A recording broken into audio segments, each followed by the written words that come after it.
हम उस दुनिया में रह रहे हैं जिस दुनिया में कक्षा 4 के एक बच्चे को उसकी क्लास में प्रवेश लेने पर से सिर्फ इसलिए रोक दिया जाता है क्योंकि उसके हाथों में कलावा बंधा होता है। तो वहीं दूसरी तरफ कुछ लोग दिन में 5 बार लाउड स्पीकर के माध्यम से अजान की तेज़ आवाज़ सुनने लोगों को मजबूर करते हैं।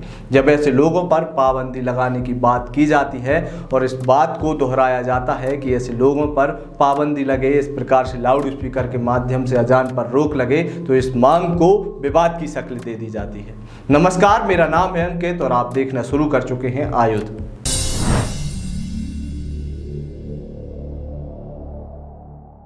मध्य प्रदेश के दो अलग अलग हिस्सों से दो अलग अलग खबरें निकल कर आई हैं जो लोगों की दोहरी मानसिकता का परिचय देती हैं। पहली खबर विदिशा जिले की सिरोंज तहसील से निकल कर आई है, जहां कक्षा 4 में पढ़ने वाले एक मासूम बच्चे को उसकी क्लास में प्रवेश इसलिए नहीं दिया जाता क्योंकि उसके हाथों में कलावा बंधा होता है। दूसरी खबर लाउड स्पीकर विवाद से जुड़ी हुई है जो कि इंदौर से सामने आई है। पहले बात करेंगे सिरोंज से आने वाली इस खबर की। यह घटना कक्षा 4 में पढ़ने वाले पार्थ उपाध्याय और अर्नब कौरव के साथ घटित हुई है। यह दोनों बच्चे कक्षा 4 के छात्र हैं। इन्होंने जब इस घटना की जानकारी अपने परिजनों को दी तो परिजन स्कूल प्रबंधन से बातचीत करने पहुंचे। स्कूल प्रबंधन अपनी गलती स्वीकारने को तैयार ही नहीं था। स्कूल प्रबंधन का साफ तौर पर यह कहना था कि आप बेफिजूल में इस छोटे से मामले को तूल दे रहे हैं। स्कूल की प्रिंसिपल ने साफ तौर पर परिजनों को झूठा बता दिया, जिसके बाद परिजनों ने कहा कि आप हमारे बच्चों को केबिन में बुलाइए, उनसे पूछिए उनके साथ क्या घटना घटित हुई है। उसके बाद बच्चे प्रिंसिपल के केबिन में पहुंचते हैं और उनके बीच क्या चर्चा होती है वह आप इस वीडियो में देखिए।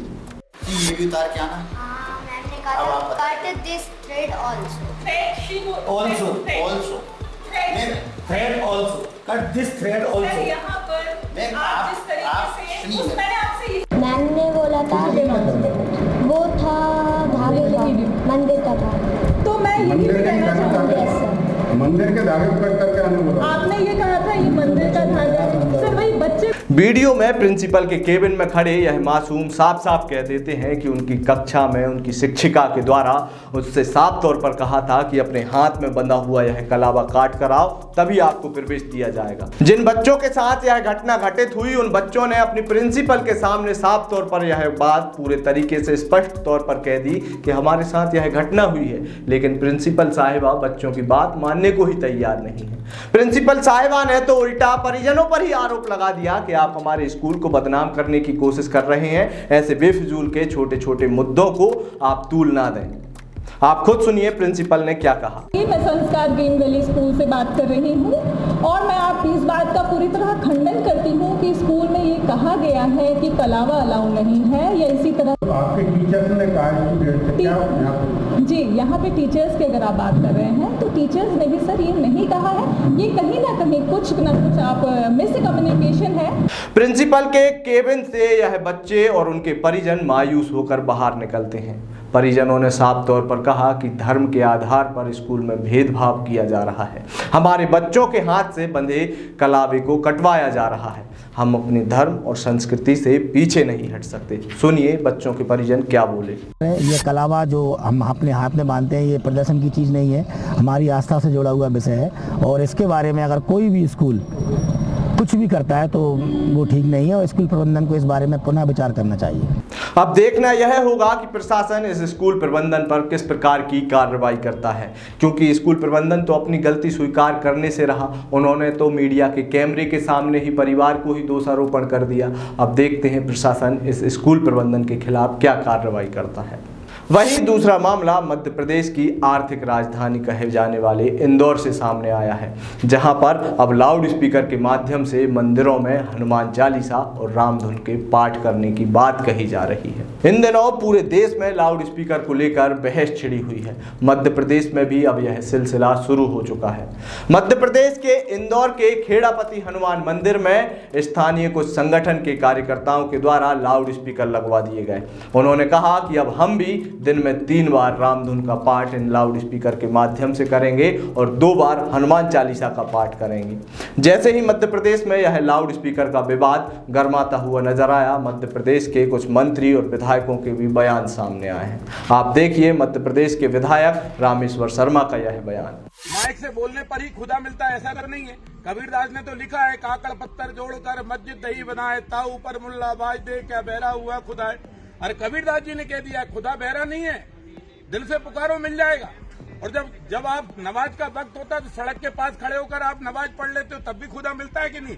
तो माइक मत चलाओ, उतना ही चलाओ जितना जरूरी है, 5 टाइम मत चलाओ। लोगों की मांग है और मैं समझता हूँ समझदार मुसलमान इस भावना से सहमत होगा, समझेगा और न्यायालय। इसके साथ ही मध्य प्रदेश के कैबिनेट मंत्री विश्वास सारंग ने भी मीडिया के सामने लाउड स्पीकर विवाद पर अपनी बात रखी। हाथी के दांत दिखाने के और खाने के और, मुंह में राम और बगल में छुरी। कांग्रेस के नेता यदि इतना समर्थन कर रहे हैं कि हनुमान चालीसा, राम भगवान और हनुमान जी की आस्था के लिए पूजा पाठ करो, तो फिर वो महाराष्ट्र सरकार से समर्थन वापस क्यों नहीं लेते देते। ये कांग्रेस के जो बड़े नेता हैं जिन्होंने प्रेस कॉन्फ्रेंस की, वो सोनिया गांधी, राहुल गांधी से बोले ना कि इटली की कांग्रेस मत चलाओ देश में। और उद्धव ठाकरे ने जो औरंगजेब का काम किया है और हिंदुओं की आस्था पर जो कुठाराघात किया है और कांग्रेस उसका समर्थन कर रही है, तो फिर इसका मतलब तो है कि आप उसके साथ हो। यहाँ कह देने से काम थोड़ी चलेगा, केवल कह दोगे इससे काम नहीं चलेगा। आचरण में, व्यवहार में और कार्य पद्धति में दिखना चाहिए। आप केवल जवाबी जवा खर्च करोगे उससे काम नहीं चलेगा। आपको क्या लगता है कि हनुमान चालीसा का पाठ होना चाहिए? होना चाहिए। उसमें क्या है, उसमें कहाँ कोई दिक्कत है। हम तो बोल ही रहे, कांग्रेस आज बोल रही तो मैं बोल रहा हूँ कांग्रेस यदि सही में बोल रही है तो उद्धव ठाकरे की सरकार से समर्थन वापस ले ले, फिर पता लगेगा कि आपकी कथनी और करनी में अंतर है या नहीं है। इंदौर में हनुमान चालीसा और रामधुन बजाने का यह सिलसिला रविवार से शुरू हुआ। स्थानीय रहवासियों ने कहा कि वह पूर्व से अजान पर पाबंदी लगाने की मांग कर रहे थे। उन्होंने साफ तौर पर कहा कि हमने प्रशासन से कई बार इस मामले की शिकायत की है कि तेज लाउड स्पीकर के माध्यम से जो अजान पढ़ी जाती है उसके कारण यह लोग डिस्टर्ब होते हैं। प्रशासन से मांग की थी कि इस अजान पर पाबंदी लगा दी जाए, लेकिन प्रशासन ने जब इस पर पाबंदी नहीं लगाई तो हिंदवी स्वराज संगठन के एडवोकेट अमित पांडे के द्वारा यह कार्य किया गया कि खेड़ापति हनुमान मंदिर पर उन्होंने लाउड स्पीकर लगवाए और अब लाउड स्पीकर के माध्यम से दिन में 3 बार रामधुन और दिन में 2 बार हनुमान चालीसा का पाठ कराया जा रहा है। अमित पांडे ने बताया कि अब वह शहर के अलग अलग मंदिरों में इसी प्रकार से लाउड स्पीकर के माध्यम से हनुमान चालीसा और रामधुन का पाठ कराएंगे। जब तक प्रशासन पूरे तरीके से लाउड स्पीकर के माध्यम से होने वाली अजान पर पाबंदी नहीं लगाता, तब तक वह शहर के अलग अलग मंदिरों में लाउड स्पीकर के माध्यम से हनुमान चालीसा और रामधुन का पाठ कराते रहेंगे। यदि आपको हमारा यह वीडियो पसंद आया हो तो आप इस वीडियो को अपने दोस्तों, अपने रिश्तेदारों के साथ साझा कीजिए। आप आयुध के फेसबुक पेज, इंस्टाग्राम, ट्विटर पर हमें फॉलो कर सकते हैं। साथ ही आप हमारे यूट्यूब चैनल को सब्सक्राइब करना ना भूलें। बहुत बहुत धन्यवाद।